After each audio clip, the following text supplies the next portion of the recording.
This is Comic Shenanigans, episode 1034, Book of the Month Club, Spider-Man, Back from the Edge, and the EXILE Returns. Ain't no stopping them shenanigans. Love getting into shenanigans. All up in them shenanigans. Shenanigans. Shenanigans. Shenanigans. Shenanigans.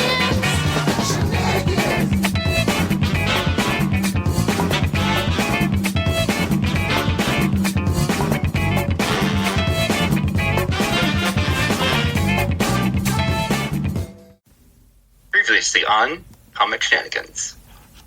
It went way back. It covered off the original Clone Saga when the Jackal hatched his original scheme. Then, we flash forward to Peter under stress and near madness with some grips with his life. Now we ask, who am I? As one man is on the verge of leaving his humanity behind him and becoming the mask, another man wanders the chasm between his humanity and the memories that seem to define him. Unified by power and responsibility, both of these men are about to embark on a saga that impacted the 90s in a very profound way for the Spider Books, for readers and creators alike. You can take it or leave it, but these Spider Bros are all pro-blue hoodie all day. Comic Shenanigans is proud to present Part 3 of our Clone Saga discussion. Thank you, Paul. So I am your host, Adam Chapman. This is Comic Shenanigans 1034. It's our Book of the Month Club, Spider-Man, The EXILE Returns, and Back from the Edge. Although we're also talking about power and responsibility. We're talking about the first 3 months of the Spider-Man Clone Saga. I'm joined by the dulcet tones of Paul Skorez, who just gave us that beautiful intro, and also Nathan Struck, if you want to say hello as well. Whose tones are decidedly less dulcet, but I'll make do. So I want to do something a little bit different this time as we get into this, because we're really jumping into this 90s storyline. We're in August 1994 is when these books all went on sale. So I thought it'd be helpful to, just for a moment, look at what else was happening in the comic book landscape in terms of different publishing books. You had Aquaman just lost his hand to a bunch of piranhas in Aquaman 2 by Peter David that came out this same month. You have 0 Hour in full effect across the DC universe. Most books are having 0 issues. You have the Phalanx Covenant just starting in the X books over at Marvel. So that was just starting. You were only, I think, 3 or 4 months away from the Age of Apocalypse. As we speak in August 94, we have the 3rd issue of the 2nd Deadpool miniseries come out with Ian Churchill on art. We've got Thunderstrike is still halfway through its run in issue 13. We got a Ren and Stimpy show special, number 3, written by Dan Slott. Just some of the fun stuff that's happening in August 94. As we go into September, we have a Marvel Milestone Edition reprinting Amazing Spider-Man 149. I wonder why. We have the debut of the Marvel Action Hour comic book adaptations of the animated series FF and Iron Man. We got Mortal Kombat had a Goro Prince of Pain one-shot, miniseries. Really? Yeah. You had the Prowler had the first issue of a 4-issue miniseries come out. As we speak, in September, we have Uncanny X-Men 318. Jubilee leaves the team to join Generation X, which has its first issue that month. We got some great covers in the X office. We got Wolverine 87 with a Gambit and Wolverine cover by Adam Kubert. We got an X-Men 38 with an awesome Gambit. Sorry, fantastic issue, though. I'm sorry for interrupting. Incredible issue. It is. We got X-Men 38 with an amazing Gambit and Sabretooth cover. There was 2 that came out within like 6 months of each other. This is the second one with Gambit with his bow staff against Sabretooth. Yep. So a lot of big stuff happening there. And in October, which is the 3rd of the 3 months we're talking about today, we have the launch of Bishop's first miniseries. We got the launch of Hulk 2099. We got one of my favorite, although not very good, storylines of Iron Man, Hands of the Mandarin starts. One thing I wanted to mention is that Sabretooth apparently at this point was big enough to have his own Sabretooth Classic series, which he didn't even have a lot of appearances, but we're already on, I think, issue 8 of the Classic issue. We had the first issue of Spider-Man Spider-Man Adventures, which is the adaptation of the animated series. We got Venom Separation Anxiety, which comes right off the storyline that we're about to read today. We got Wolverine 88 with Deadpool on the cover, which is a very classic, very memorable cover. And then Uncanny X-Men 319 starts the Angel and Psylocke romance, which is the way I knew them for a long time, because that was the main romance I knew for the characters.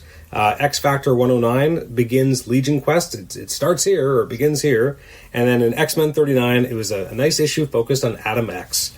which is a very memorable cover, although a weirdly, it's a weird cover to understand the physics or the body language that's happening there. The last things I'll mention before we actually talk about the issues, the top films of August 94 were Forrest Gump, Clear and Present Danger, The Mask, True Lies, and The Lion King.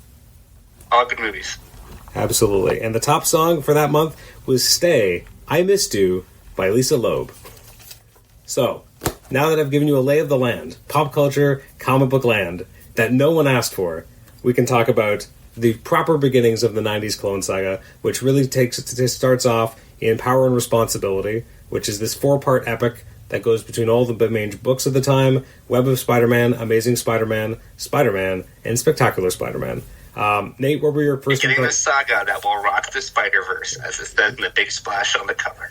That's right.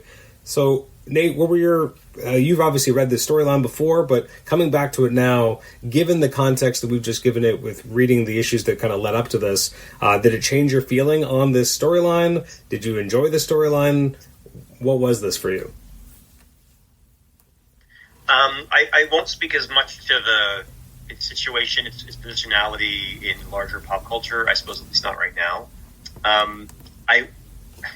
Maybe this isn't the sexiest way to talk about it, but I'm going to refer to the order in which that at least Adam and I read through the more at the time of this recording, the fairly recent Clone Saga Epic Collection release, volume 27 of Amazing Spider-Man Epic Collection, and because my previous time reading this all the way through was in the Complete Collection Epic, where we see the lost years, right? Mm-hmm.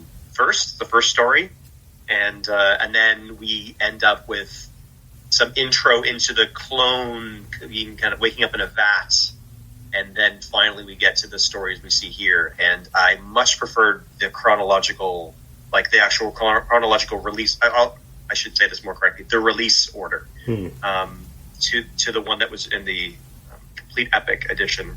So I enjoyed it more this time. I think it reads better. I think not having retcons and like don't start with the retcon stuff. Don't start with the stuff that was used to explain it after the fact. I really preferred the original reading order.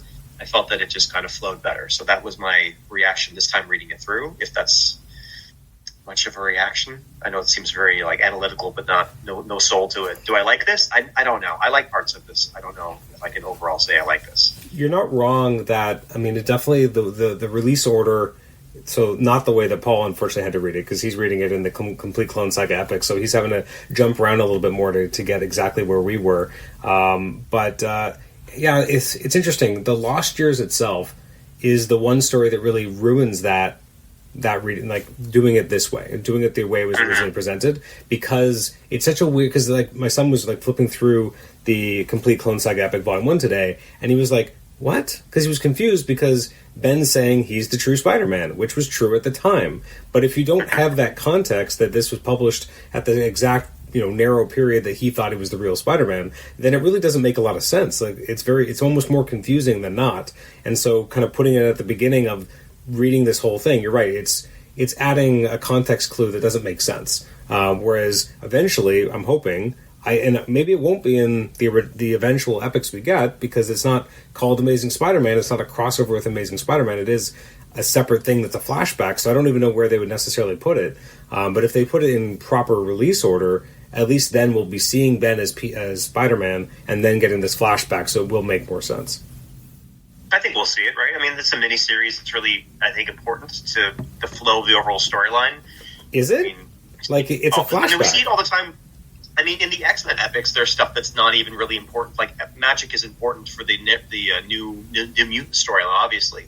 But there's other stuff like, I don't know, the Nightcrawler miniseries or something like that, or Storm, that, like, you don't necessarily need most of the time. But I feel like it's directly related to the storyline going on at the time. I mean, I really hope they do. I can imagine them doing it. Anyway, yeah. Paul, what was your impressions of Power and Responsibility? It starts the whole epic, like this whole big sprawling storyline. Is it worthy of that? Is it a good kickoff? Are you talking based on reading it back now, or based on at the time? A little bit of both. I like if you can try and insert your mind. Like, did you read this at the time, or did you read this later?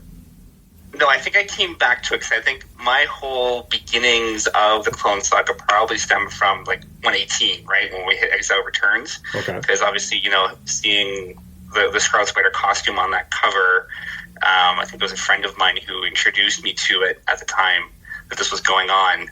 Because again, I wasn't.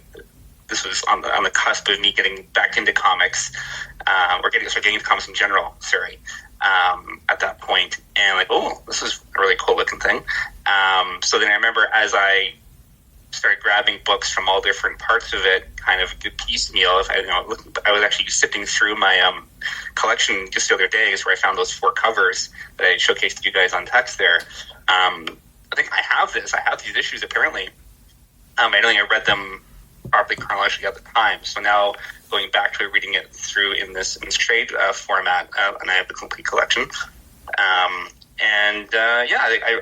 vaguely remember some of the stuff, like, you know, the Jews Traveler and all these things. And then it was funny because I had just finished kind of reading the homework, and then you threw Life Theft at us kind of midway through my read of this. And then I had trouble kind of, because, you know, this Our Responsibility does touch on, you know, some of the stories from before, and Shrike's back in here, and the Chameleon's all weird, and like, oh, what happened to what story? At one point it kind of cross-pollinated, but at least there's some follow-up in this from what we just kind of finished doing in Life Theft. So, you know, like, looking at, you know, this Judas Traveler character, like, I remember him vaguely from various storylines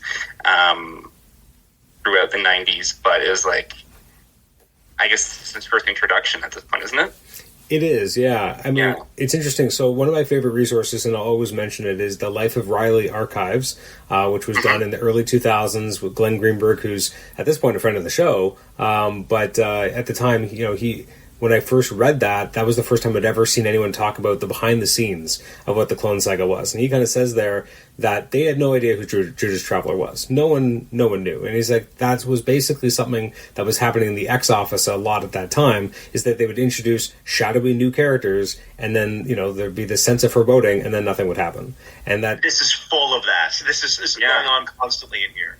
So they definitely did that with Judas Traveler. Now, not surprisingly, given how they write this character, J.M. DeMatteis loved him and thought this was a really fun, like, he loves the interpretation of good and evil. Like, that just sounds like a J.M. DeMatteis character. Now, the idea of using, like, Scryer as well was something that J.M. DeMatteis really wanted to use as well, and I believe used the original kind of godlike creature of Scryer in his Silver Surfer, I believe.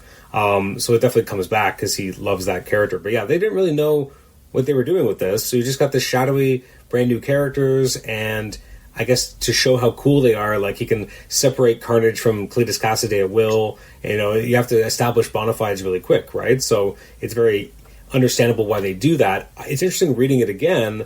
I thought of a few things. First of all, the whole, like, you have to come here and defeat me, otherwise, or if you defeat me, I won't kill all these villains, but then I'll let them loose. It did make me think of only 2 years earlier, you would have had in Batman a major storyline where Arkham Asylum was broken into, and all the villains were let loose, and then Batman had to slowly wear himself down and then eventually fight Bane. And so it definitely made me think of that. Like, that would have been in the ether, having all these villains potentially loose on New York would be a similar idea. So it definitely felt like that. Even the when Judas Traveler realizes that there is another, that felt very Star Wars to me. Like, you know, oh, you know, I thought this was the only one. Oh, there is another. Like, there's just a lot of cribbing from different places here, which was interesting. But I don't really know what was the point of this. Like, it brings back Ben, but you really get that in the first issue. Like, the first issue of this storyline, you get them confronted with each other. You get the fact that Peter really doesn't know what to make of this, and he's so angry, and he thinks it's got to be someone out to get him again. Like, you get so much there, and then the next few issues are just kind of like, why? We almost don't need it. Like, it's almost... It's very filler, yeah. Yeah, like, the core I guess, really, they wanted to figure out a way to have them come to blows in classic Marvel fashion, and then become friends and allies, to a degree. Which is a very natural thing in comics, right? So, I guess that's why they did this, is they wanted to create Ben Reilly as a viable character on his own, because the idea was to have him take over eventually as Spider-Man, hopefully in issue 400, which is obviously not what happened. It happened much later. But yeah, it feels like there's a lot of filler. It's not necessarily uninteresting, but there's a lot of angst. This is a very angsty period. Again, like you said, who am I? Like, that happens a lot. And it probably just goes on a little bit longer than it does, which is interesting, because once this first 4 issues is done, then I think the creative teams had a little bit more sense of what they wanted to do. They break the books up. You have 2 of the 4 titles follows Ben, 2 of the 4 follow Peter, and they just kind of do their own thing for 4 months. And that's really fun and engaging, but that first month is a little rough.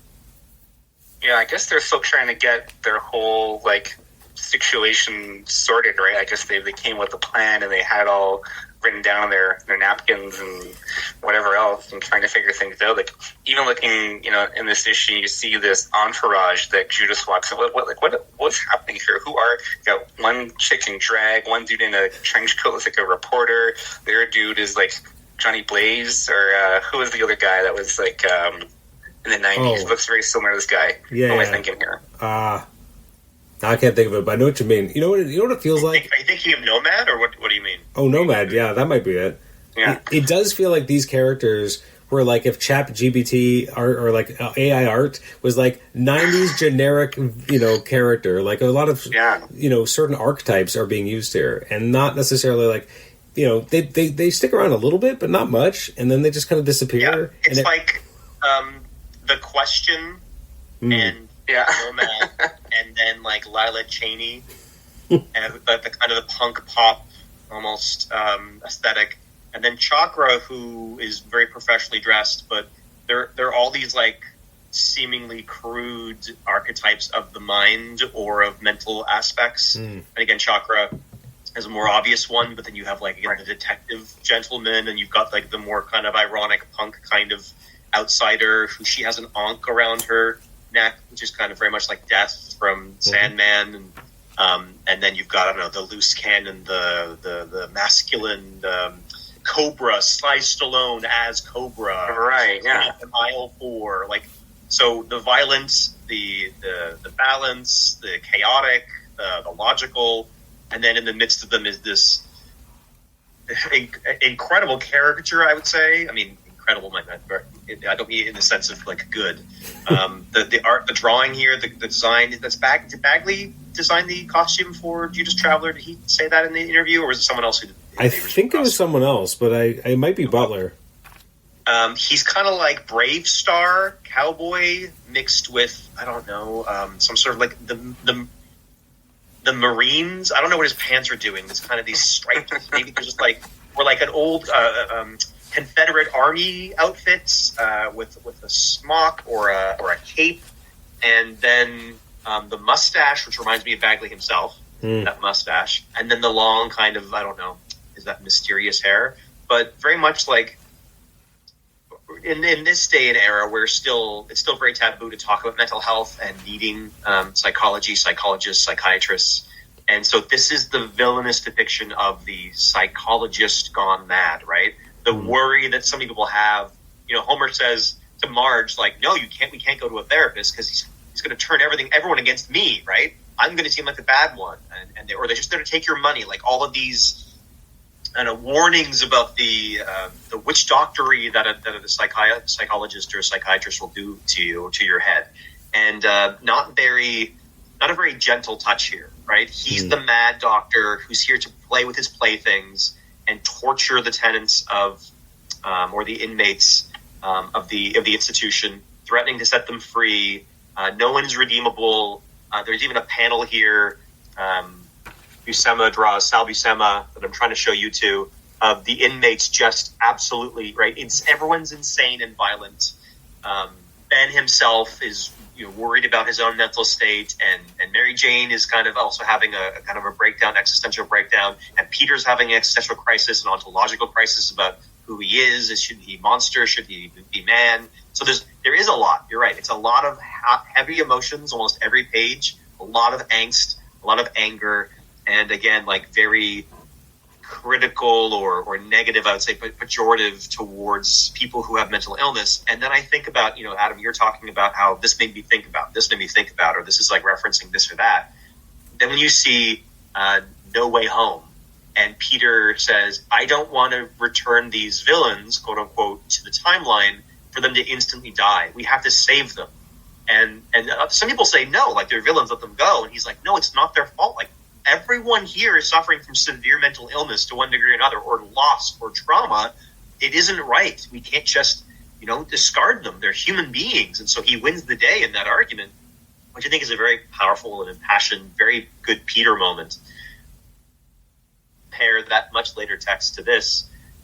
The world's changed a lot in terms of, I guess, how people view mental illness. And it just highlights to me how Peter is out to lunch here. He's not the compassionate, not the responsibility hero that you see Tom Holland be later. And so it just it's interesting now reading this again after thinking about that movie.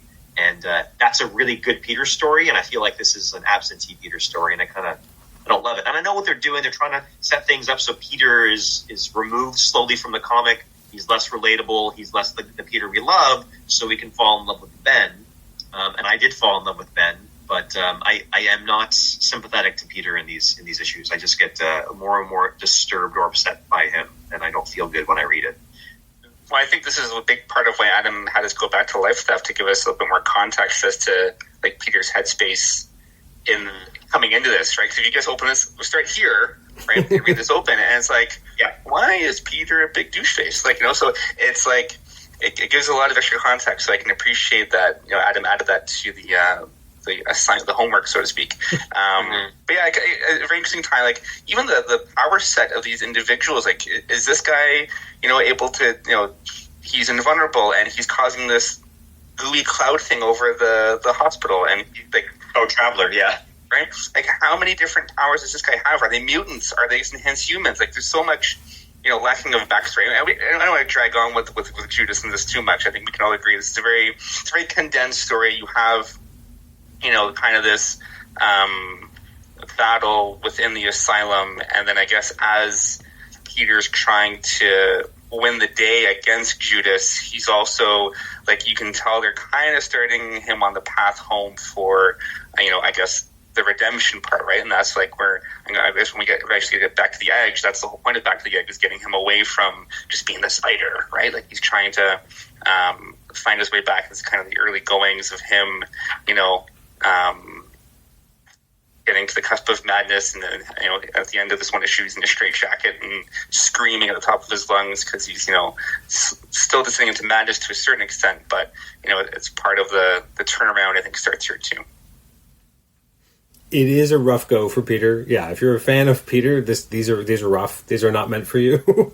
Like, as you said, like, this is to set up us up to love Ben and love this other guy. And like, even the issues with Ben fighting Venom is specifically meant as to refute what Peter had been doing up to that point. Peter made a deal with this horrible villain.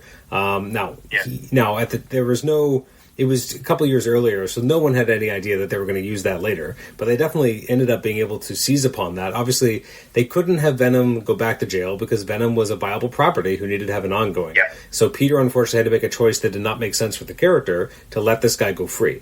Which doesn't really make sense for the character, but it's what publishing wanted. But again, the writers were able to use that and say, oh no, this works for like us to show that maybe Peter's been out to lunch for a while. He's been corrupted by being Peter, being Spider-Man. Like, it's been a tough road, and you have this guy kind of coming off and being a little bit more fresh and being able to be more like the Spider-Man we remember. Although with a lot of pathos and a lot of angst. Oh, he has so much angst. Yeah, I mean, it's the '90s. I mean, they're going up against Image Comics, the kings of angst. So you can see that almost like a competition, right? Who can out angst each other, and then you, of course, Nightfall and all the other stuff too, right? So now it's the era. When Power and Responsibility first came out, so there was two different versions of it. I only ever had the direct-to-market version. So the direct-to-market version is foil cover, and it's got a flip book, and that'll have another story that we can talk about. And the regular one just didn't have it, which is kind of crazy that's a pretty big chapter to explain what happened with the clone. And if you were just reading on newsstand, you never got that chapter because it wasn't a flip book. It was only if you were a direct market. And that is, the kind of what is it called? Birth of a Spider-Man or whatever. And that's pretty, or it's called the double technically. And it's pretty important because it adds a lot of context. Now, given that you guys have now recently read the 70s Clone Saga, and then we got this, how did this inform your reading of this, knowing what the original was like? I mean, I guess it helped me to see the references, the direct references, especially, of course, because in the original comic, it picks up from where the clone enters, right? Peter wakes up and there's like another one. Mm-hmm. So that page is redrawn here, reimagined here by Liam Sharp. I don't know at any given time or any given page how I feel about Liam's art. It's the anatomy is kind of all over the place. I don't mind that because the book itself is twisted and all about twisting memories and deep feelings and emotions and thoughts. And so the over exaggerated features sometimes on characters kind of work for me. But there are other times when like people's heads disappear into their torsos or their entire lower back is just kind of misshapen. And so I don't know about the perspectives here, but the colors I really enjoy, particularly towards the end when we finally get to the incineration plant or the incinerating plant. There's a shot of the smokestacks and the orange, the deep kind of oranges and the blues there. There's something about coming back to that incineration plant over and over again throughout the mythos of Peter that, I don't know, I want to go there. Isn't that weird? I want to go to this gross, disgusting incineration plant. Like, it just seems so... It's become almost a magical place, if that's the right word. Mm-hmm. As a part of the mythology, like a castle in another situation. And then, of course, you get to this page that I think by reading the original, I appreciate more as well, of Peter getting ready to what fans assume is them sleeping together. And the clone, or sorry, I'm going to call him the real version, because in my headcanon, Ben is the real version. Outside, realizing that because one of them got to Mary Jane, or got to the embrace of Mary Jane first, that must mean, therefore, I am the clone. What a conclusion to jump to. Comes out of a smokestack, I suppose, and then comes back to his own apartment and sees another man identical to him in the passionate embrace of Mary Jane, and then goes, "I am the clone!" Krakoom, to the thunder in the background. And I'm like, wow, that is not what I would do. I'd bust in the window and be like, "Get your hands off my friend," right? Like, and then he just lives with that, right? And it's a very pathos-filled story, full of, again, more anguish. His life begins in pain and is filled with pain. So it's heartbreaking, but definitely is much better to read after having read the 70s source material. Like, I would be far less interested if I didn't know the original story. One aspect I don't know if they ever clearly ever talk about it is in that story when the real one, as you say, or is when Ben wakes up outside the plant. Yeah. He wakes up outside the plant. He's like, I didn't know how it got here, and I don't know if That's they right. ever definitively said like how the jackal actually got him out of a smokestack. Right.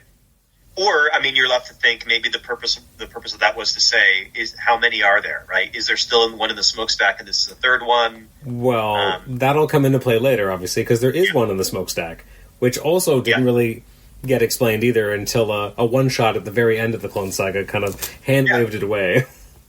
They just keep adding stuff because they're like, we can. I mean, Terry Kavanagh, I mean, props to him. I don't know if I love everything he's done, but I don't. But really, I love the idea of addressing this story again and going back into it. And as a soap opera, as a mechanic or a convention for soap operas, this is full of opportunities for them. How big was the lab? How many test tubes were there? How many vats were there? There's one in the smokestack. Okay, and this guy woke up outside. Like, they can just, and they do, right? They mine this clone of a clone of a clone. And so with a shock splash page at the end of like several issues of like, you know, Mary Jane aghast and agog, or Peter, no, not you. Like, they just keep doing that to us. Eventually, you know, of course it gets old, but it's interesting how often they do it. So after Power and Responsibility, you got the Exile Returns, which I know for you guys is the big one, because that's where Ben truly becomes the Scarlet Spider. It's interesting looking at it now and reading it, you know, in this format, because when you get back from the Edge, you get almost two separate stories. Like, it's not... Whereas this one feels much more elongated, because it's a very long Ben becoming Scarlet Spider, fighting Venom. It takes a long time, and I just feel like it's almost a little bit more repetitive. They didn't cover as much story ground, but it was more, I guess, more focused just on the Venom of it all. So did it feel that way to you guys? Because it definitely felt to me like it was maybe padded on a little bit more, and it could have been more concise. Did it ever feel that way, or are you guys just so on board you were like, nope, I love this? I can agree with that. Obviously, you want to set the tone with Ben and have him go up against a big bad villain right off the hop. The fact that you have like an unlimited issue in here, and those tend to be an oversized issue as well, and the art on that is pretty rough, I must say. It is. So, like, there's one panel in particular where he's like uppercutting a guy and shooting a web behind his back at the same time. It's really awkward looking. Yeah, I'm like, ooh, okay, that's a choice, right? And there's a lot of like, it's like every issue. It's like, my intro, like, who am I? Am I just memories? Am I just a man? Am I who is this? And I'm just a clone. And it seems to be, every issue you're kind of trotting it. One thing I did like to discover though is a lot of these panels does mirror a whole bunch of trading cards that I have, and didn't realize that this was, I guess, where they pulled a lot of the art from. So it kind of gives me a different appreciation on some of that. So I did appreciate kind of looking back at this and go, oh, that's where that card came from. So that's kind of cool. But yeah, it was a lot of like, can we just get to you punching Venom in the face at some point? And it doesn't happen until kind of a bit later, and they have like 2 issues worth of going at it. But it's a pretty good bout. You get to see, Ben use some of his cool new gadgets and whip out the impact webbing and things that are starting to set him apart. Very 90s, we got to give Spider-Man pouches. Okay, let's give him 2 cool ankle pouches for no reason whatsoever, right? Like, that's just, seeing that kind of simple, design of him, just going all red, throwing on a hoodie and having these white eyes and like the very 90s style kind of accessories to go along with him. And it gave him a very like kind of distinct and great look. I kind of like to go back and understand, all the different design choices and how many different kind of versions there might have been before they settled on this kind of final one, with the hoodie and everything. Would be intriguing to kind of dig into with the creator one day. But, and then obviously we get the tease of, Kane at the very end of the 2, right? So, working in the shadows, another, individual who's going to do it. That's my 2 cents on it. Oh, see, I don't have that in my book, right? Yeah, I'm showing Paul the end of the epic where it goes through a bunch of sketches. Mm-hmm. Most of them from Tom Lyle, but there's some from Mark Bagley in here too. So another reason to get you this copy with some text there and interviews. My understanding is, and you can help me fill this in, Adam, is that the goal was to make a costume that wasn't a costume.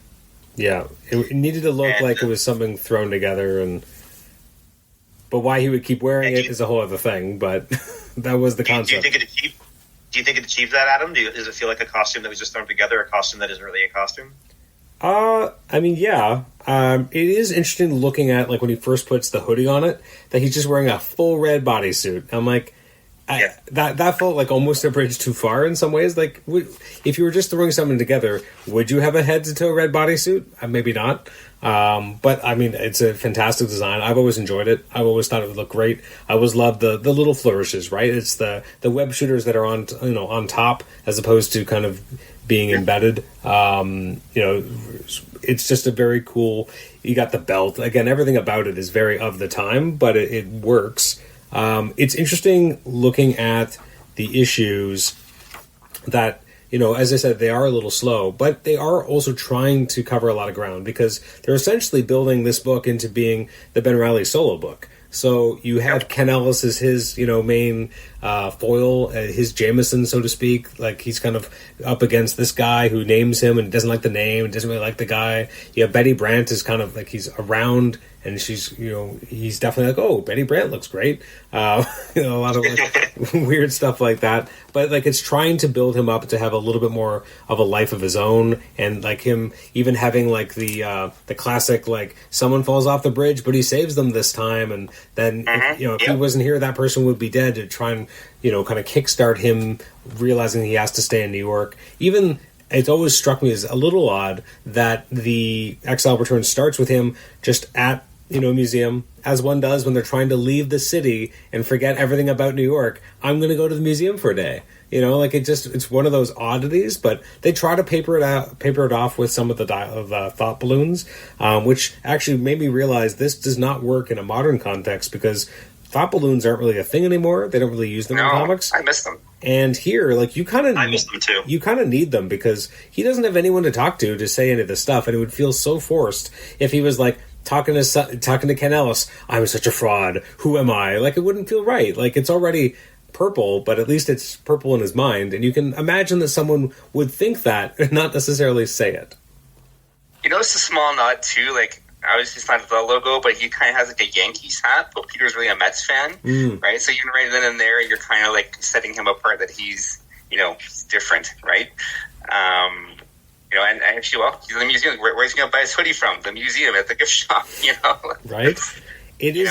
It's and one thing I think we kind of mentioned it before, but we haven't really in this episode is the month after Power and Responsibility is when the Spider-Man logo changes. So we go from the more classic logo to this more jagged 90s logo, which again I really enjoy. I started reading Spider-Man during this period. Of course I would have an affinity for it, but it is this marked change that once this saga starts, that's when the logo changes, and for a lot of people that is a negative connotation. They're like, oh, that's when the book becomes something I don't like. For me it's like, oh, I'm all on board. I love this logo.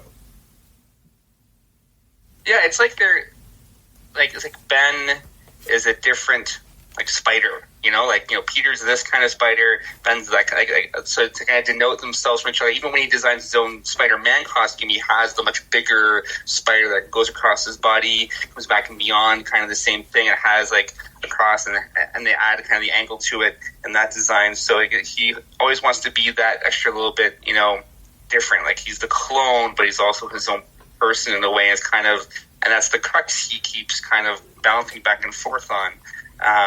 As a challenge to find his identity.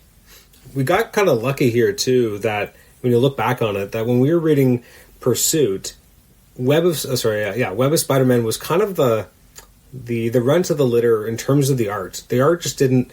Tom Lyle was doing something exciting and very memorable in Spider-Man. You had Sal Buscema, very iconic looking Spider-Man in Spectacular. You had Mark Bagley just killing it on Amazing, and Webb kind of lagged behind, or it felt that way.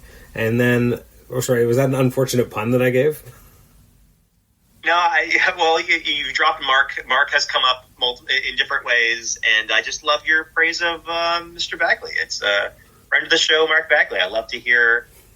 You're saying the truth. He is killing it in Amazing. He was doing a great job, and I'm enjoying listening. Adam is commenting on me smiling broadly. I'm just enjoying him talking about the Clone Saga. Keep going. But what really I think works, especially when you look back on how Power and Responsibility starts, it starts in Web of Spider-Man. That's a bold move to me because although it's not the highest selling Spider-Man book, it's the fourth. So by starting the storyline there, something big that everyone knows something big is happening, it does get more people to read a book that probably they weren't. So it probably works from that perspective. But it's going to live or die based on the art. And the art by Butler, because this is where he takes over. Like, this is his first issue as the regular penciler of Web of Spider-Man.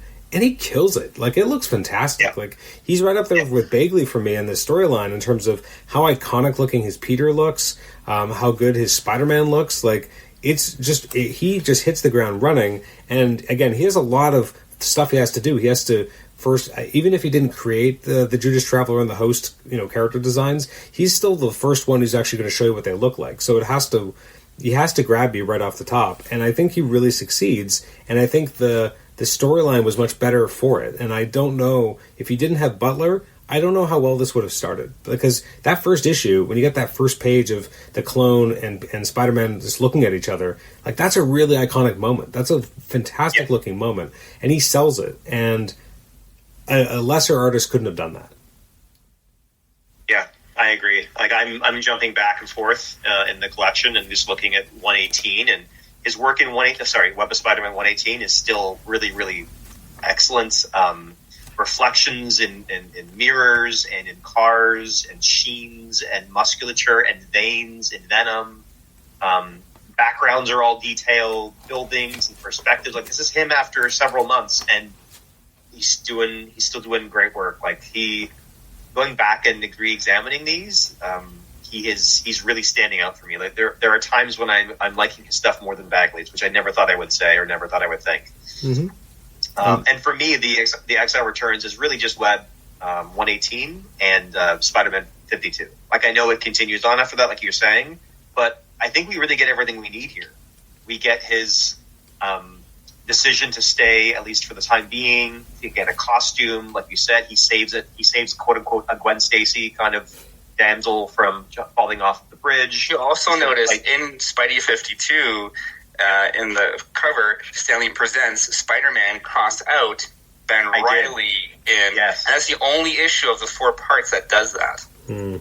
And that's interesting because that's what the issue that I had. And I do want to talk about that exact thing you're mentioning in a quick second or in a moment. But so he's fighting and going to defeat Spider-Man's or Peter's biggest foe in Venom. He's going to pick up on Peter's lost love, Betty Brant. He's going to, right, he'll date her. He'll try to, get her attention, get his own costume, get an apartment. And then 52, with that. So this is an issue I pick up. I think I'm at a drugstore or I'm at a grocery store waiting for Mom to finish shopping. I go over to the spinner rack and I'm picking through books, and she comes over and said before she pays, and she goes, "Do you want anything or something like that? Can I get you something or can I get you a comic?" And I hold this out to her, and it was the cover, of course, by Tom Lyle that got my attention. I had never seen Spider-Man like this, but it's clearly Spider-Man because he's wearing red and blue. So they kept that coloration going. And I love what you said, Paul. I hadn't really thought about it that way, but yeah, the idea that Ben is a different kind of Spider than Peter in more ways than one. But the way they've just kind of the Tom Lyle designs that costume, again, this quick and dirty thrown together, a costume that's not a costume. Something about the 90s, the grunge 90s, having him with a hoodie fits perfectly. But the sleek body stocking or costume underneath, it's the flowiness to it, like not a cape, but a kind of a cape, with the agile body defining gymnast's kind of style body suit. Something about that loose and tight just really works. It can still blow in the wind, right? The hoodie can blow in the wind, but you can still see the definition of his muscles with the suit. And then the rain pouring. I love a good rain over Ben's head. And I don't know what I'm looking at because I'm not really following month to month. And that cross out of Spider-Man and writing in Ben Reilly, someone has replaced Peter Parker clearly, or someone's replaced Spider-Man. This is a replacement character. And I just was so hooked. And I was drawing panel after panel from this in my sketch pad. In particular, the one where Ben is, which page is this? Let me get this page. 1, 2, 3, 4, 5, 6, 7. It's a half-page shot of Ben swinging with his arms crossed like this to pull the strands of the webbing, and his legs splayed out in an almost McFarlane-esque impossible splay. And the colors, it's primary colors. It's red, and it's yellow, and it's blue. And it's almost gauche, but in the rain crossing over him, in the opposite direction of his webbing. I don't know. There's just so much emotion here, and then kicking Venom in the gut to thunder and lightning over. That's the exact panel. Yeah, I drew that. It's an opera, guys. Like this is, and he fights the impossible villain. He gets cut. We don't like fakes, and he's holding his guts in and webbing himself together and going, "I guess I die here. I guess I deserve to die. I'm nothing. I'm a fake," and he survives. It's just such high octane. And there's a female symbiote who's come in, and I'm like, who's this? I know it continues after this, but it doesn't get any better than this. I feel like at 52 and 118 are what you need to really introduce Ben, and I love it. I really love it. I think it's great. And the pacing is ruined a little bit by the continuation of the story, but the art's still good. I will say, I think that Lyle is probably second only to like JR in terms of really good rain shots. Like, there's just something about him doing characters in the rain, and we see a lot of that when Lyle is doing the book. There's a lot of, like, later on, I think during the Mark of Cain, there's just a lot of, wet, and he does probably the best version of, Ben Reilly, or a Spider-Man, I guess, really, in just plain clothes with just the mask on and, like, the gloves. Like, because we see that later in Mark of Cain where he's wearing, like, the black the black costume mask, but there's just something really dynamic about it, and he probably does it the best. And he does it a bunch of times, but there's just something really exciting about how he brings it to life. Yeah, I gotta get me a Tom Lyle original page one of these days. I don't care if it's The Rock. I gotta get something from him. I do love him. He did really good art. I mean, it's really sad, obviously, they passed away, because I would love to talk to him about this stuff. Like, he did such amazing work, and I'm just so curious about what it was like to come on and hit this hard, you know? And obviously, he'd already been on the book, a year and a half by this point? Like, he was drawing Spider-Man during Maximum Carnage, which was Spider-Man 35. This is, 16, 17 issues later. So, like, you know, he has a pretty good run, and yet he's still firing on all cylinders. And really, you know, making it exciting. And they give him a chance to reinvent essentially a Spider-Man for the new era. The replacement Peter, the one who won't have the same quote-unquote problems of having a marriage. Mm-hmm. They can make him single again. And like, okay, you get to do the costume and you get to, you know, create some of these initial storylines. And yeah, I would love to see what he felt about that in conjunction with or connection with his experiences growing up reading original, perhaps, Spidey comics. Like, what did this feel like? But, you know, yeah, sadly he passed. Yeah. We should mention... I have to guess that some of the... No, sorry to jump in, but the repetition of it all might be hankering to, like, who knows when someone picked up their first issue of this, right? And they're just trying that whole, like, everybody's first comic book type of situation. So if you're reading along in this collected format now, you're like, okay, Ben, yes, you're the clone. You're a better person than you think you are, but okay... I deserve to die. Trying to live in my own hoodie I just designed. Oh my god, I'm such a loser. Like, you know, it's okay, but hearing it over and over and over is like, you know, I'm hopefully he gets past it, you know, fairly quick as we move on in the storyline, because I can't always remember as well as I used to. But you know, that was probably a mandate at the beginning to really help part of the establishment piece to make sure that everyone realized kind of what's going on and where he finds himself at the beginning. For sure. So let's talk about Back from the Edge, because we've ignored it a little bit. Now, it is very different from the EXILE Returns, because again, instead of really being a true 4-part storyline, it's really two-part storylines, part of an overall 4-parter. But I mean, it's very much more of a thematic storyline more than anything, with Spider-Man trying to find his way back from the edge that he found himself in Power and Responsibility. And you know, this starts his kind of journey back. I would say Web of Death really works more on that, obviously, and furthering the concepts here. The first 2 issues, we have Puma, we have Nocturne. For those who don't know who Nocturne is, no one does. She was one of those characters, I think in 92 or 93, every annual that year introduced a new character, and all but 1 or 2 are basically forgotten now. One of them, yeah, that's... crazy shot. One of them... She's not the good one from Exiles, just to clarify. Well, exactly, yeah. There's a much more prominent Nocturne from Marvel now. This one was Angela Karen, but one of the other characters that was released that summer in the annuals who did end up making it big was Jenna Spell. So that was, you know, unfortunately, this Nocturne did not quite hit the same way. It's Tom DeFalco and J.M. DeMatteis are writing this particular storyline. Again, it's full of angst. Peter's got a lot of angst and a lot of emotions. You have this Nocturne character trying to kind of figure things out about it. What I do like about this more than anything is in part 2, kind of setting up what's going to happen in the following 2 issues. You do have a brief moment where you see Daredevil kind of swing by, and he's like, "Oh, Daredevil, that's the new Daredevil." Like, just kind of bringing everyone back up to speed before the next issue. What did you guys think of the first 2 issues of Back from the Edge? I have a lot to say about second parts 3 and 4, but I have less to say about 1 and 2. Paul, go ahead there, Nate. Let me go first. Well, I mean, yeah, go for it. No, you go ahead. Well, now we're just stuck in a loop. So I will say, of any of these issues, my favorite part is the Mary Jane stuff. I find that the only really compelling thing here.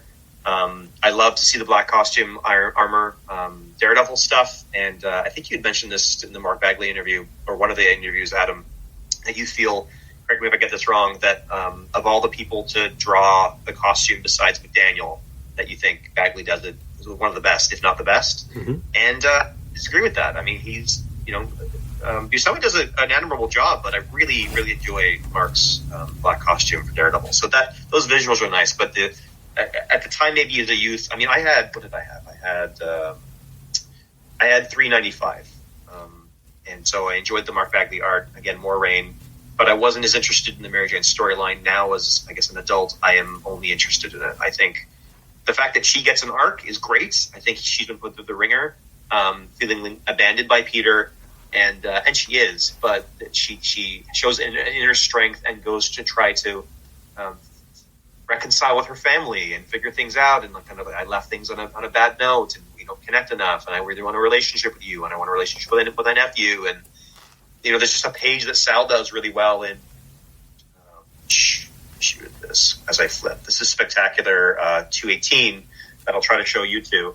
Right, it's just kind of 6-panel horizontal of a conversation over coffee, and I loved it. I kept trying to skip past the Puma stuff, the constant beating of the Puma and Peter to get to this, and so I felt it ended well with her kind of coming into a character arc and having some realizations and some changes. So that's this for me.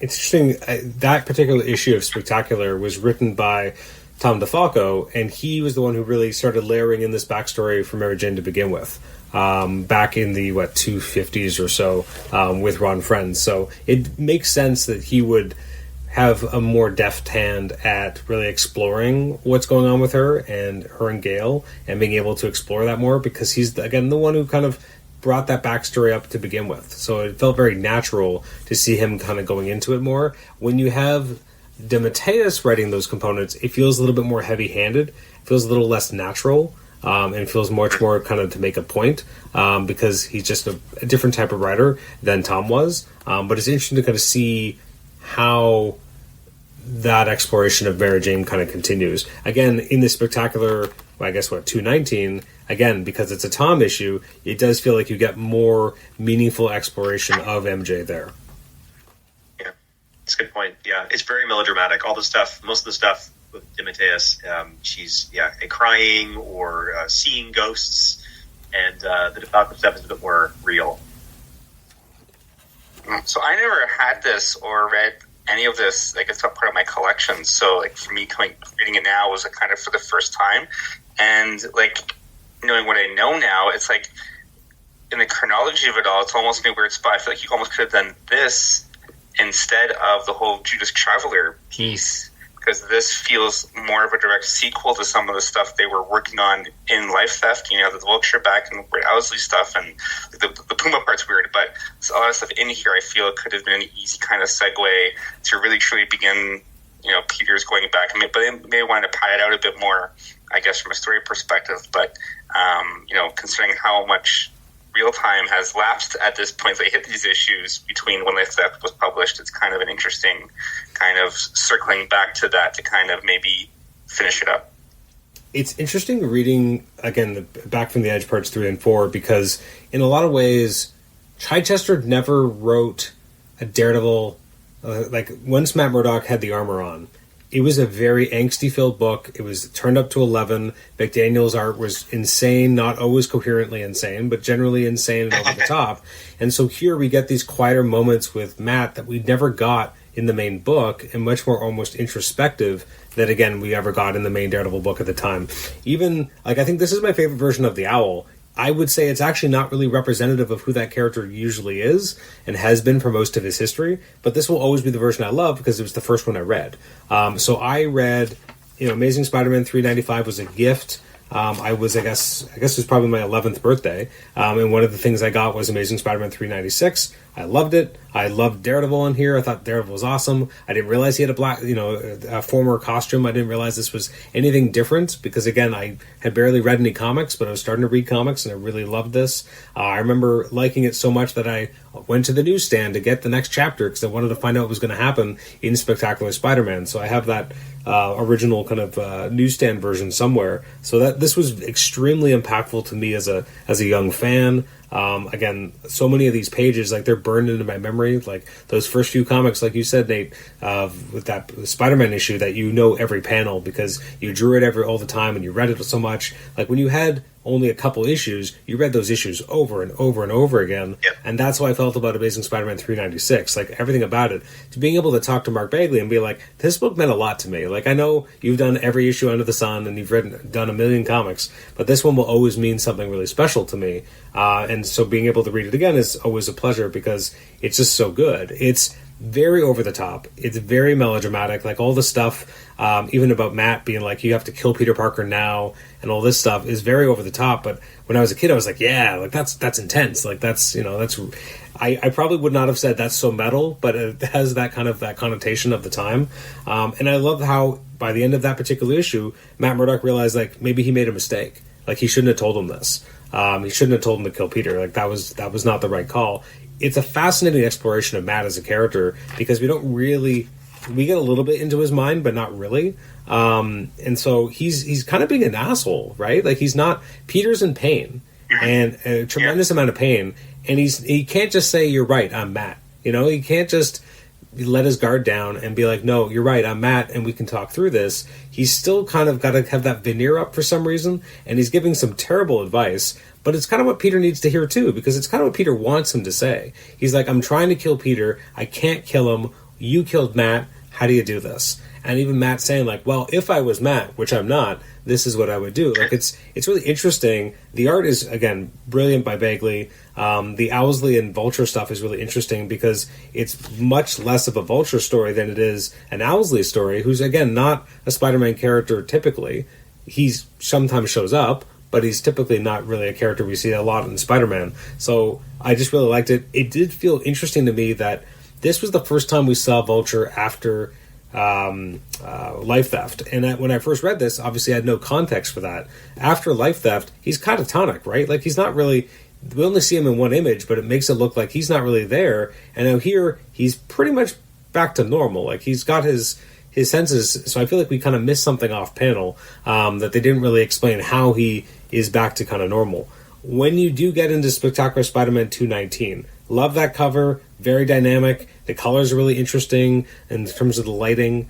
You get that first page. I don't know how I kept reading this book because it is one of the worst like first pages I can imagine, with Daredevil's face and this horrible scrunch with this like demonic goblin nose. Yeah, like I don't know what happened. Like, this is not Sal Buscema. Like, he's a good artist. And something happened thank here. God that was just for effect and not the actual art in that book. Because they'd be like, woof, we took a step back after that Bagley issue the month before. Right? Like, it was awful. The splash is supposed to make you want to turn the page. That makes me want to turn the page just to get away from it. Yeah, or that makes me want to just put the cover back, you know? Like, I don't want to keep going. But the issue's fun. You know, it's got a good climax. I always, as a kid, loved that last page, right? Because you have a close-up on Spider-Man's face and you're slowly getting farther away, and then on the opposite side of the page you have MJ, you know, far away and then slowly panning in. So I like that opposite.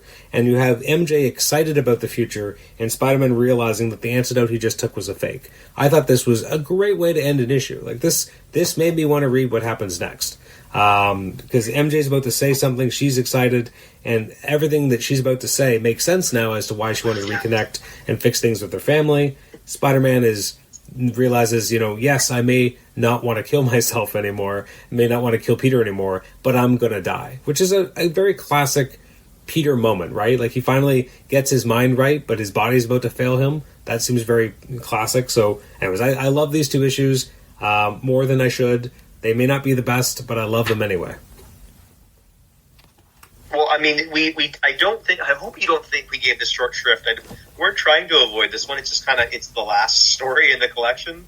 You guys are Ben heads. You guys are hardcore Ben heads, as am I, but I get it. Like, that's, you know, the Scarlet Spider's first appearance is going to be the most exciting thing in this book for you guys. For me, it can't be, only because I have nostalgia. It fuels my love of Back from the Edge. And only chapters 3 and 4. I hadn't read chapters 1 and 2 for years. It took me forever to read those. And I was like, this is nowhere near as good as the last 2 chapters. Yeah, even for me, who had chapter 1 as a kid, it was not my favorite Spider-Man comic. It was like fine. It was pretty hard, but $3.95 is like whatever. The cover is probably one of the best parts of it. So I think that I agree with you in that regard. But this is definitely something you've been waiting to talk about, wanted to talk about for a long time. So, like, yeah, for sure, express your love Well, I mean, I will say the next time we chat, we're going to be talking about. I'm not sure exactly where I'm going to cut it off, but we're going to be talking about Web of Life, Web of Death next, which I really enjoy. I think, again, Web of Life, I think, is actually the more inferior storyline. I think Web of Death is better. And then I think after that it's Smoke and Mirrors, and then I guess we're pretty much into issue 400. So we're getting close to the death of Aunt May. Let me ask a question of you guys. Reading this, do you feel any foreshadowing that Aunt May is actually about to die, or do you think that feels kind of a field? I mean, certainly they have, been showing. I mean, they've been what's the word? Telegraphing this for a while, but you never know with comics, right? This could just be drama meant to bring Ben back. If it was just a story point to bring Ben back into the equation, then they've done their job and they don't need to kill her. But I mean, I really appreciate the younger versions of Aunt May, who feels more relatable and more kind of in a motherly rather than a grandmotherly position for Peter. Nothing against grandmas. So the younger Marissa Tomei Aunt May, really like that. They kind of de-age her and make her more hip in Ultimate Spider-Man as well. It was just a choice, right, with Ditko and Lee to make her as old as she was with her wheat cakes and always worrying about Peter, but that never really spoke to me. So having her pass on in her elderly age and just kind of say to Peter, I always knew you were Spider-Man, that very meaningful. I mean, I'm jumping ahead, I know, but a meaningful moment for me, and I was very happy with 400 the way that it was. So I didn't think at the time that surely she'll die, but I think they handled it well, and I really think that's one of the characters that I don't think bringing her back, and you guys have read more Spider-Man in recent years than I have, I don't think bringing her back has been better than letting her rest. I feel like letting her rest in 400, for me anyway, was the better way to go. So yeah, I guess I've kind of always wanted her to die. I think you're correct for the most part. I think, like, taking her off the table, I know writers like her, but I think she wasn't maybe needing to add as much meaningful. Like, when they killed her off, I think there was also a symmetry that you had Peter and MJ about to be parents, so he loses his parent. So I think that was a nice touch. I do think that the best thing that they ever did with her since, it took a while, it took years, like I think 2 or 3 years before they finally realized what to do with her, and that's when JMS at least had her know the secret, for real this time, and actually be part of this inner circle of Peter and having an understanding of what he's doing as Spider-Man. I thought was really interesting, and something that just secret identities, they're much less prevalent these days, but they were, they used to be the thing, and everything was about keeping your secret identity. And then once Aunt May found out, it made her more interesting because she was in on it. Because before that, and now she had storylines that were more interesting to her. Like, she would be worried about him, but actually be worried about him, not just in a weird, like, oh, I'm my frail Peter. Like, now she's like, no, you're going to fight supervillains, you might die. Like, there's just something very different about that. Her being mad at the Bugle and wanting to, like, cancel her subscription because of all their bad press of her nephew, like, that feels more interesting because now she's in on the secret. There's only, I guess they went 400, 500 issues without her knowing, and then once she knew, it made her feel more viable and more vital. And then once they kind of took that all back after One More Day, it kind of regressed the character. Now, yes, she's been married since. They've had sequences of, like, her having sex with J. Jonah Jameson Sr. and, like, Peter walking in on them, and it's super uncomfortable as a reader to be like, I don't want to think about Aunt May getting busy with J. Jonah Jameson's dad. Like, that's not cool. But at least in theory, it gave the character something or someone to do, but it was not necessary. Yeah, I mean, again, it feels like I guess we've jumped ahead in some way, but I mean, there'll be a lot to say, a lot to talk about with 400 when we get there anyway. I'll have to figure it out, like how far we want to go, because 400 is like the ending and a beginning, which apparently was part of the design. They didn't want it to make it a great jumping off point. They wanted to make it a point where you come for Aunt May's death. That sounds terrible. And then, but you can't leave because afterwards Peter's in jail. Like, what do you do next, right? And that's a very, that's what you do in episodic storytelling. You have to come up with some sort of way to, or sort of serial storytelling, I should say, to really grab people's attention and say, you have to come back, because you have to figure out how to get out of this. Yeah, and it goes into a lot of high drama, too, with, like, Ben trying to be there and not able to be in the room in that issue, too. And again, I'm jumping ahead. But Mary Jane intersecting or crossing paths with him, and she doesn't want to see him. She doesn't want to meet him. So it's a lot of fun, high octane drama that's coming up for the series that I think would draw in a lot of new readers. And yeah, something about just ending with 400, that one kind of storyline with Aunt May, who's been there since the beginning, and now Ben is going to take center stage, and he can't really have an Aunt May because the idea was she can't know Peter's secret. And then if she knew Ben, she would know Peter's secret. So you kind of have to move her off stage, and then give him a new supporting cast. So it just all seemed like it was coming together, and I liked all of it. And it's weird, there's still a part of me that it felt like these storylines that go forward damaged Peter to me so much and Ben just grows large, lives large for me that I'm still to this day just kind of waiting for Ben to get his own book again in a good way and not in a weird Peter David, series way. I know. Paul, I think I cut you off when asking you about how you felt about the Daredevil issues, because, as you said, you didn't really care for the Puma issues, but what did you think of Daredevil's inclusion here? I agree with you. It was... Oh, sorry, go ahead, Paul. That's right. Either one of you. No, it was really cool to see, Daredevil, in that, again, I don't read any Daredevil of any kind outside of Zdarsky's run. It's only Daredevil run I've actually ever read, right? Mm-hmm. So to see kind of, so if I was a new reader at the time, just getting into the Spider books, and then I see this Daredevil character drawn immaculately by Bagley, because you're right, and that issue is right on point. The costume is just amazingly depicted, and the curiosity I would have after reading that of, Daredevil killing Matt and having this interaction with Peter of wanting to kind of mirror what he's done, as if it would be very intriguing. What's going on with this cool looking character? I want to read his book too. So it's kind of a great way to kind of cross promote the characters, I think, if you want to look at it from that perspective. And then, of course, knowing way more now in comic knowledge than I did back then, kind of cool to see. You always like that, the co-star, aspect of things, even if you look back to the EXILE Returns, when you have, Venom, and then you have the Scream symbiote in there, so you're trying to get, where's the history behind that? So you gotta go to the Venom books to trying to find out what she's all about.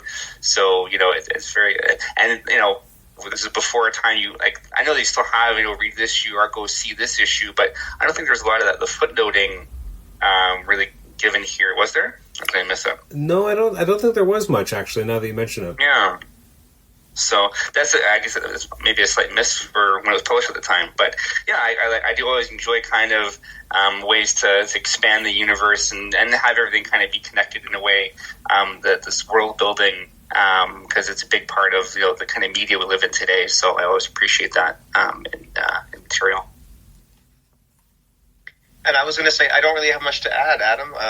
I felt similar. That Matt seems way too harsh, and he's not even going to play the game. This is another superhero talking. I love a good conversation between superheroes on a rooftop, and they're constantly on rooftops. And Matt won't talk to him about stuff. He's just not playing. And I didn't enjoy that. And I know, I totally agree with you, the Chichester stuff and the Fall from Grace stuff, and it's all very heavy and broody. But this is just it's almost like there's little value in him being here. It's almost like a number of the lessons Peter could have learned on his own by just kind of brooding in the rain, right, and talking to a gargoyle. So nice to see him, nice to see the costume, but I don't necessarily see him as valuable in the storyline. I'm always a little frustrated. It's almost like every time I read it, I'm like, this time he'll say he's Matt. This time he'll actually help his best friend Peter. It's got to be, right? I'm misremembering this. And he just kind of disappoints me the whole time. And I'm like, dude, there's so few people that understand you. This is a guy that's, like you said, he's like, I'm splitting in half here. I'm coming undone. And for him to kind of, to know what that feels like and to not have the empathy to go, you know what? We're brothers in this. We're two of a kind. I feel there's a missed opportunity to move Matt forward too, and so I don't love that. No, they're two very different places, it seems, at this point in their things. He's trying to stick to character, for lack of a better term, and really dive into it, and not If he tells Peter what's going on, then who knows how else it gets out to the community at large or whatever it is. And you can tell it in the thought bubbles, Matt's struggling with the decision to, does he help him? Here Peter is just he's masked off in the microscope. He doesn't care right now. He's just trying to figure all this crap out. He just thinks his responsibilities out the window. And I guess Matt's trying to find a different way to rein him in. And I guess his decision on tough love, it kind of wins out in the end. And who knows if Peter actually ever believes, this Matt not being Matt ever happened. So I don't know. It didn't not work for me, as I guess as it doesn't work for you, Nate. I think it was, it made sense as I read it. I will say, Nate, if you in your collection, page 386 is this is a page where I think Cool Line's artwork had it up for sale a few years ago. I think it was $1,300. I just couldn't swing it, but God, I wanted that page because again, it's an issue that means a lot to me. You got Daredevil at the pier. Or at the dock, and then Spider-Man's kind of just there behind him, and Matt's just now what do you want? And so that page, if I had been willing to spend so much money, that was US too, it would have been over $2,000. I just could not swing that, but that would have been that is just such a beautiful page. You heard him, listeners. Find that page and get it to him. It's pretty expensive. Anyways, well, okay, guys, thank you so much for chatting about the proper Clone Saga that we love now. I've made you guys go through the 70s. I made you go through Life Theft, and now we finally get to the stuff that you guys like the most, which is the beginning. The beginning part of the Clone Saga is the most coherent. It's the most put together because it hasn't started losing its way. I will argue that once Ben is Spider-Man, the first couple months are kind of free of some of that feeling. That's solid. Yeah, because they feel like they can, just move forward. They had to deal with getting here, and now they get to enjoy it. And then within 2 or 3 months, they realize, no, we got to bring Peter back. And then everything starts to change again. I feel like even through this, 3 storylines, you're just kind of scratching the surface. You have, kind of a mixed story. You kind of have, Ben, building his costume and fighting Venom, and then you have, basically 4 issues, at least for that one storyline, is all focused on Peter coming back from the fallout of the previous story arc. So I feel like we've only just kind of begun, right? And I'm thinking maybe back then at the time, I think I was just hunting for anything with Ben on the cover, right? That's what I was looking to buy. So if you look at those issues where there was no Ben Reilly, it explains why I maybe didn't have those as part of my collection. I remember reading them because I wasn't looking for Peter stuff. I was looking for Ben stuff. So it's very interesting how, don't judge a book by its cover, but that's exactly what I was doing, looking for, where's my Scarlet Spider costume? Because I want to read the books that he's staring in, because that's what had kind of captured me for, I do love that. I love that you could have the 2 books for Ben and the 2 books for Peter. I love that you could get it all, or you could pick your Spider. That's really cool. Let's do that again. Bring that back. Bring that back? Yeah. That 2 bucks a month for Ben, 2 bucks for Peter. I mean, that seems fair. All right. Well, next time at the end of April, we'll talk about the next few months worth of the Clone Saga, which it's really great stuff. I think you guys will probably enjoy Web of Life more because, again, it's the Ben heavy stuff. I love the Web of Death because it's a lot of Doc Ock stuff, which I think is really enjoyable and engaging. That's a good story. We get to see Stunner, who, is a character. What did Bagley say about that? He wanted to. What was he drawing from for Stunner? I think it was She-Hulk, right? I think, you're right, She-Hulk, yeah. When you look at her now, you're like, oh yeah, that's basically the archetype of She-Hulk. She's not that dissimilar. She-Hulk, yeah. Yeah. Even her personality at being very, kind of excited to be running around. She just seems very happy and energetic. Yeah. A little brash. Yeah. Very, of a certain period Jen Walters. Not necessarily modern Jen Walters, but there was a period of Jen Walters who would have been a lot like that. Yeah. Interesting. Well, again, thank you so much, guys, for joining me for this. For those listening, you can always email me at comicshenanigans@gmail.com. Rate the show on Apple Podcasts, listen to us on Apple Podcasts, and also listen to us on Spotify. Upcoming episodes include another conversation with J.M. DeMatteis, hopefully talking about Chameleon. As we mentioned in a previous episode, would love to pick his brain about that. We have a colorist from Virtual Calligraphy coming on in a few weeks as well. We have the inker Joe Rubenstein coming on the show. We've got, as I mentioned, upcoming Book of the Month at the end of April. And then we also have an episode with Mark Russell that we're working on right now. So a lot of good stuff in the next month or so. And then also we'll be having Pat Olive back to talk about the Marvel Superheroes Secret Wars Battle World miniseries. That is too many words. Anyways, thank you so much for joining us, and we will catch you next time. Bye-bye.